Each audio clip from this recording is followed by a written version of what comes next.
It all began with a seemingly insignificant issue, as things often do in Maplewood Estates. A small dispute over trash cans left outside overnight.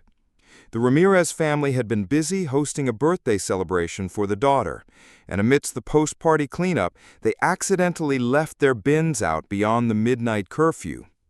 By the time the morning sun crept over the horizon, Karen was already at the ready. With a fire in her eyes, she stormed across the cul-de-sac, her visor perched atop her head.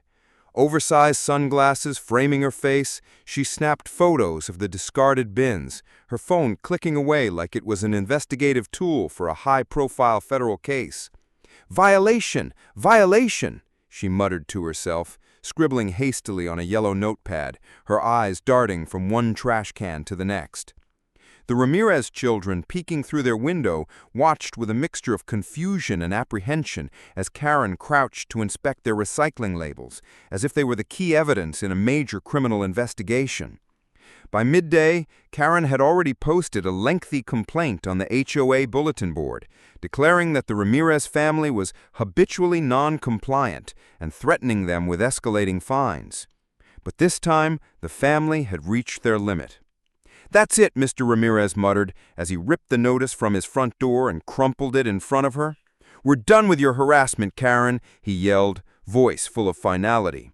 "We're taking this to the board ourselves."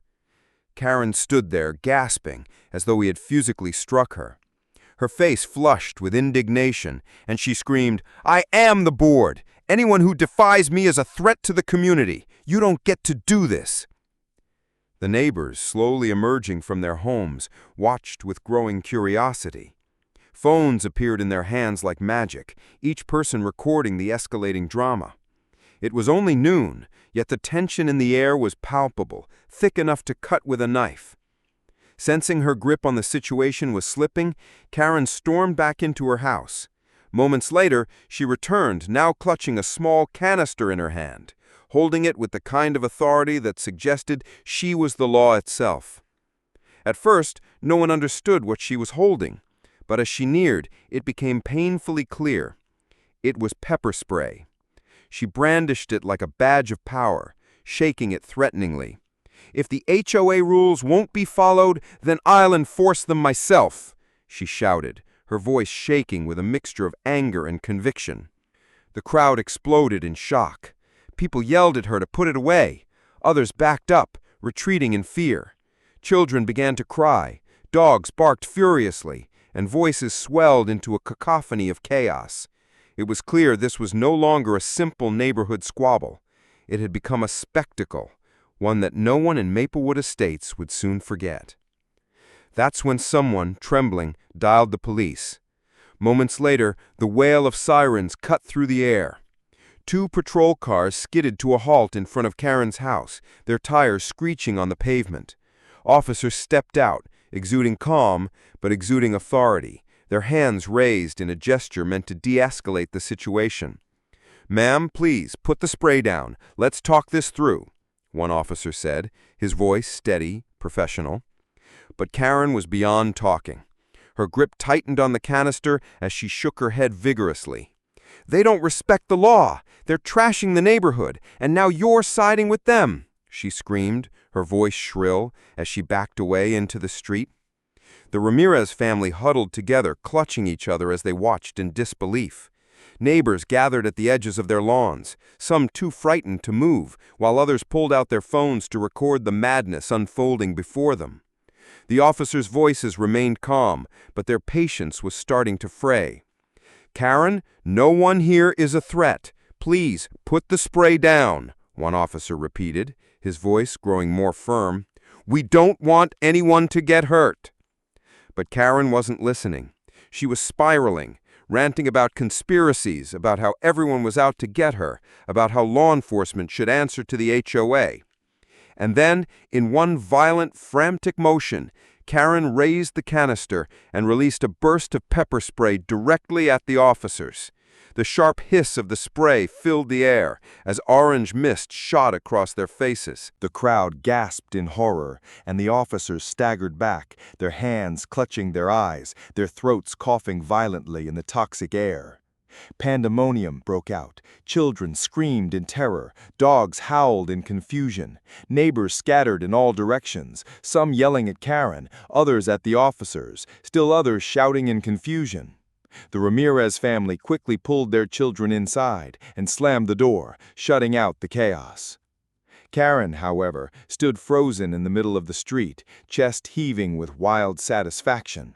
She raised the canister high in the air, as though she had won some great victory.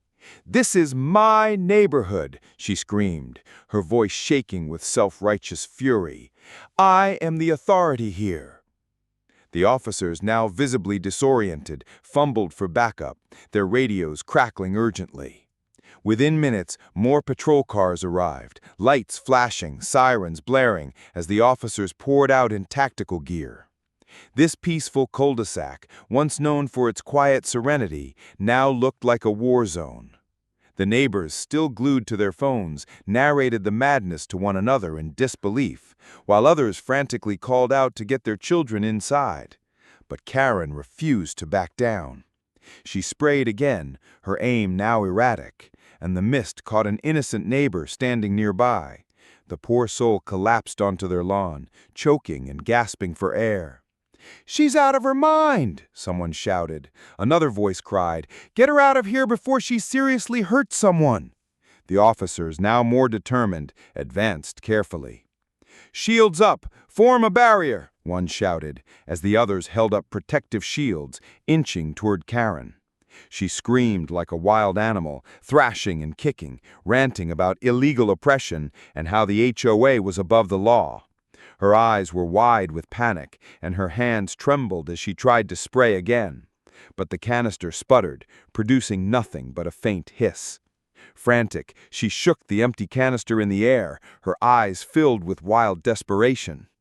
But it was no use. No more pepper spray came out. Her face twisted with rage, but her power was gone. That was when the officers seized the moment. In a coordinated move, they rushed forward, grabbing her and forcing her to the ground as she fought and screamed. Phones zoomed in, capturing every second of the scene as she was pinned face down on the hot asphalt, her protests barely audible beneath the weight of the officers. "You're all gonna pay for this," Karen screamed, her words barely making sense. "I own this entire street, and no one has the right to stop me." The officers, undeterred, cuffed her wrists tightly and hauled her to her feet. Her robe was torn, her hair wild, and her face contorted in fury as she continued shouting insults at the neighbors who dared to watch. Paramedics rushed to the scene to treat the officers and the unfortunate neighbor who had caught the stray mist. Children sobbed, clinging to their parents, while the air still stung with the remnants of chemicals. The once quiet cul-de-sac, once the pride of the neighborhood, now felt like the aftermath of a battle. As Karen was shoved into the back of a cruiser, her voice muffled by the closing door, she continued thrashing, her silhouette a blur of movement inside the vehicle. The neighborhood fell silent, save for the hum of radios and the soft sobs of terrified children. Once the flashing lights had faded into the distance and the police had cleared out, Maplewood Estates was left in stunned silence. The neighbors stood together in small clusters, whispering in disbelief. The Ramirez family, shaken but relieved, peeked out from their window, watching the chaos fade into the distance. But the image of Karen, wild-eyed, defiant, and screaming about her imagined authority, would remain burned into everyone's memory. Maplewood Estates, once a peaceful community, would never be the same again. The cul-de-sac would never forget the night Karen's delusion of power turned into an out-of-control spectacle, one that no one could have ever imagined.